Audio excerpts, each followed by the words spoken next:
outgoing SACP General Secretary Nzimande says Jacob Zuma's first 5 years in office bore many positive things. The Communist Party is holding its Congress to elect new leadership in Gauteng this week.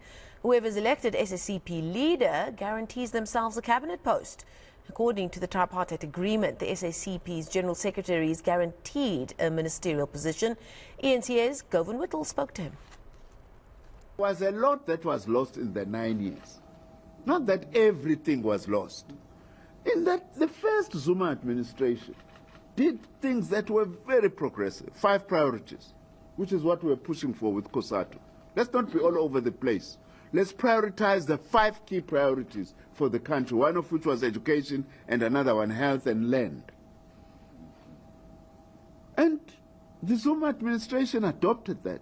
Zuma administration spent R1 trillion in 5 years in investing in infrastructure, helping us a lot to cushion the country against the global financial meltdown, for those of you who will remember, of 2007 and 2008. Antiretrovirals were rolled out under that administration, actually pushing up the life expectancy in our country. So there were a number of positive things that were good, that we associated with, which we, as the socialist axis with COSATU of the alliance, had called for. But also there were wrong things that happened. And we were amongst the first to say, we're calling out of these wrong things must be done away with. I'm proud at some stage the SACP sent me to go and talk to some of the senior leaders who shall remain unnamed of the ANC at the time, to say, but what is this Gupta family doing in our government? We tried everything, by the way, even before we came out publicly, to say, but these things must come to an end. They are wrong. Some people say, yeah, you brought us that administration as the SACP. Of course we did, with good intentions, but when things went wrong, we say things are going wrong. We call that out. We're not afraid as the Communist Party. We're not chopping and changing. We have stood to where we've actually stood. So also this Congress will be evaluating all that, and what lessons can we learn out of that period in order then to be able to map a way forward. Gripped by stage 3 power cuts at the moment, Nzimande says Eskom is heading towards a complete blackout.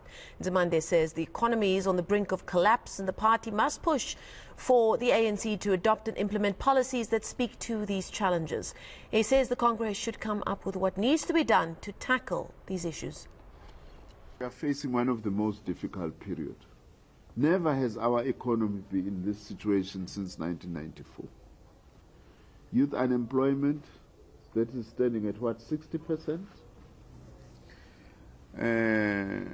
It's a ticking time bomb. You can't have so many young people who are literally sitting at home, doing very little, many of them doing nothing. Some have lost hope. That is not very healthy. High levels of unemployment, poverty, and inequality.